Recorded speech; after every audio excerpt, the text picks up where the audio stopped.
Actually मैं जैसे कि एग्रीकल्चर बैकग्राउंड से आता हूँ, तो एक मिडिल क्लास फैमिली है। किसान है आपके हाँ, पास? किसान है।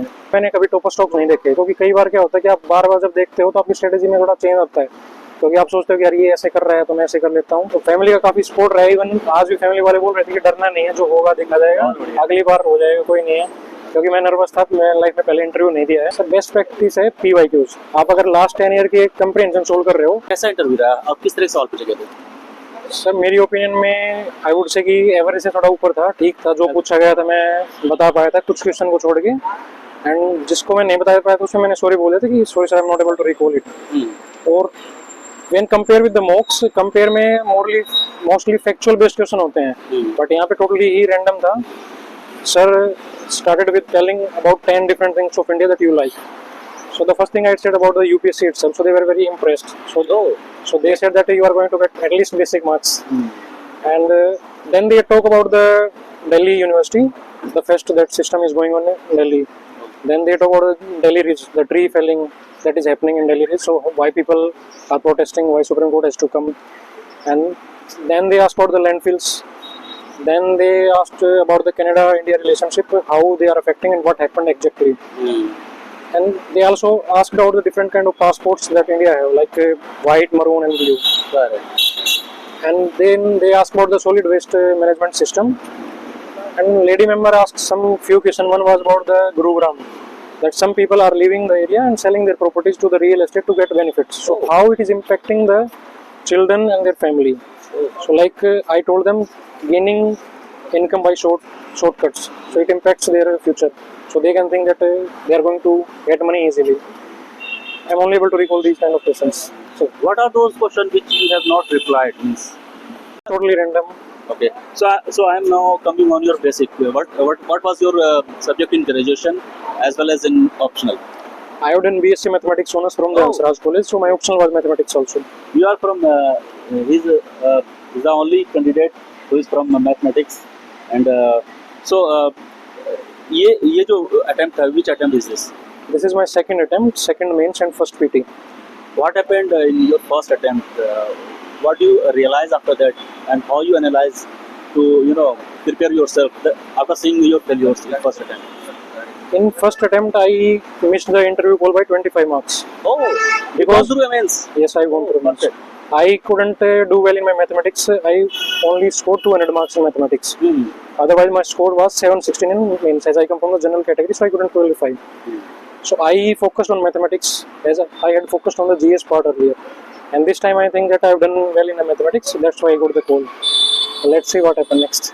तो सर हम लोग इंग्लिश में करेंगे, इंग्लिश बिकॉज ऑडियंस हमारी ये है, तो we will keep all the things. So sir ये जो यूपीएससी की तैयारी मैथमेटिक्स से थे, आप इंजीनियरिंग में भी जा सकते थे, there are lot of options available, तो why you have chosen this UPSC? Because this question is relevant to everyone who is looking for being a good career in civil services.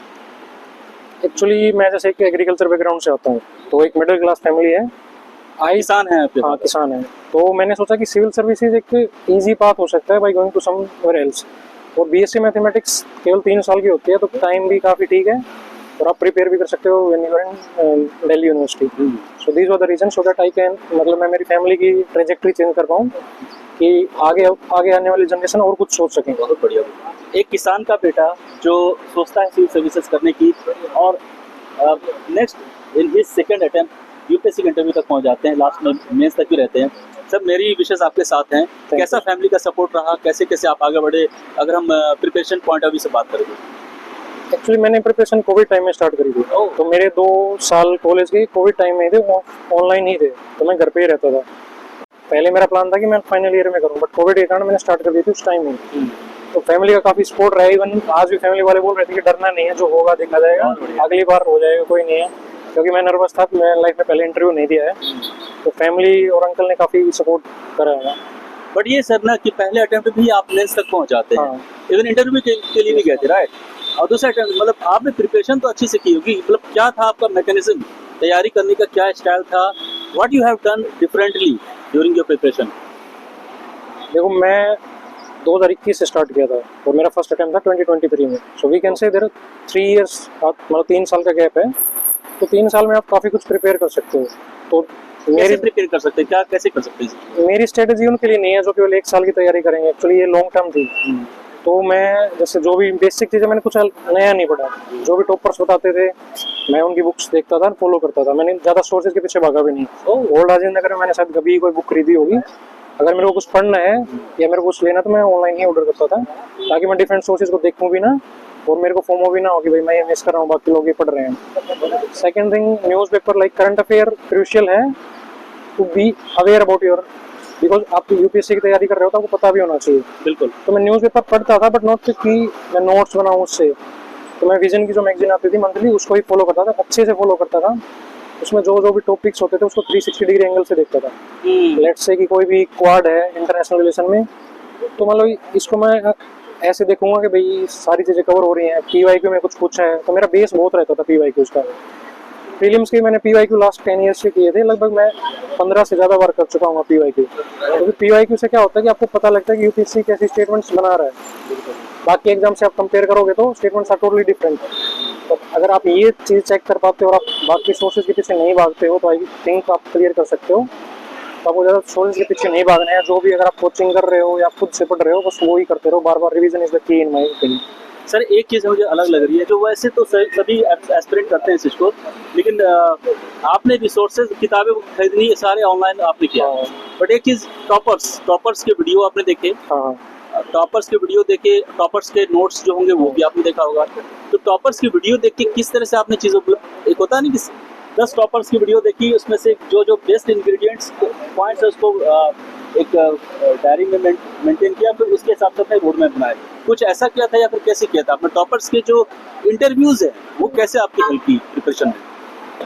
मैंने 2019 के topper stock देखे थे, जिस time sir Kanishka Kataria की rank बनाई थी वो मैथमेटिक्स से थे। उसके बाद मैंने कभी टॉपर स्टॉक नहीं देखे, क्योंकि कई बार क्या होता है कि आप बार बार जब देखते हो तो आपकी स्ट्रेटेजी में थोड़ा चेंज आता है, क्योंकि आप सोचते हो कि यार ये ऐसे कर रहा है तो मैं ऐसे कर लेता हूँ। तो आपको सबसे पहले अपने टॉपर्स आइडेंटिफाई करने हैं। फॉर एग्जाम्पल कि आपका ऑप्शनल क्या है। अगर मान लो मेरा मैथ्स है तो मैथ्स वाले ही टॉपर को फॉलो करूँ रेदर देन कि कोई, अब वहाँ स्टिक कर देना आपने। हाँ, फिर वो उसने कैसे जीएस को किया साथ साथ, क्योंकि मैथ्स में क्या होता है आपको 50% टाइम ज़्यादा देना पड़ता है as compare to other optional. तो फिर मैं एक बार मैंने जैसे स्ट्रेटेजी जैसे कनिष्क कटारिया सर इनकी देखी, उसके बाद मैंने कभी टॉपर स्टॉक्स नहीं देखे हैं। बहुत बढ़िया, बहुत बढ़िया। तो इससे क्या होगा मैं स्टिक करा उसी स्ट्रेटेजी से, दैट्स व्हाई मैं आज इंटरव्यू तक पहुंचा हूँ। और उनके सर ने अपना सीक्रेट बता दिया आप सभी के लिए, इसका यूज जरूर कीजिएगा। सर अभी क्या हो रहा है कि प्री में चीज़ें आजकल ऑब्वियसली 2024 के क्वेश्चन तो ठीक ठाक थे, लेकिन अनप्रिडिक्टेबल है यूपीएससी। अब नेक्स्ट 2025 में जो मई में होना है उसमें किस तरह के सीसेट हो सकते हैं, किस तरह से क्वेश्चन हो सकते हैं, because you are from mathematics. आप सीसेट को कैसे देखते हैं सर? क्या एक नॉर्मल नॉन मैथमेटिकल बैकग्राउंड का बच्चा भी सीसेट क्लियर कर सकता है? अगर कर सकता है तो उसको किस तरह से प्रिपरेशन करनी चाहिए सीसेट के लिए? तो मेरे हिसाब से जैसे 2023 का जो पेपर था वो काफ़ी मुश्किल था, सीसेट भी काफ़ी मुश्किल था, मैथ्स वाले बच्चे भी बोल रहे थे कि काफ़ी डिफिकल्ट था। मेरे को भी एक बार डर लग गया था कि मेरा होगा या नहीं होगा। बट आपको थोड़ा केवल मैथ्स पार्ट पे या लॉजिकल इन पे फोकस नहीं करना, बाकी जो कंप्रीहेंशन आती है उसको भी अच्छे से करना है। कैसे करना है सर? क्या तरीका होना चाहिए? कहाँ पढ़े, कैसे पढ़े, क्या बेस्ट प्रैक्टिसेस होनी चाहिए उसके लिए? सर बेस्ट प्रैक्टिस है पीवाईक्यूज। आप अगर लास्ट 10 ईयर की एक कंप्रीहेंशन सोल्व कर रहे हो तो आप कई बार इमोशंस में आगे टिक कर देते हो कि मेरे हिसाब से ये ऑप्शन सही है। अच्छा। बट आपको एक बार देखना कि यूपीएससी उसको किस चीज़ से सोच रही है, आप डिस्कस कर सकते हो अपने पीयर ग्रुप में। इससे क्या होगा कि आपका माइंड ऐसे ही डेवलप हो जाएगा जैसे यूपीएससी सोच रही है, ना कि आपको जो आता है। बिल्कुल। और फिर क्या है कि मैथमेटिक्स की तरफ भी आपको ध्यान देना है, क्योंकि अकेला आप उसको कंप्रीहेंशन पे करके नहीं कर सकते हो आज के टाइम में। तो वो मैथ्स वाले बच्चों को भी देखना है कि भाई एप्टीट्यूड अगर आपका अच्छा है या नहीं, आप बेसिक कैलकुलेशन कर पा रहे हो नहीं पा रहे हो। तो मेरे हिसाब से अगर आप कहीं से कोचिंग कर रहे हो तो करवा ही रहे होंगे, अदरवाइज मैंने तो मेरा मैथ्स बैकग्राउंड है तो मैं ज़्यादा सीसेट के बारे में बता नहीं पाऊंगा। तो बस मेरा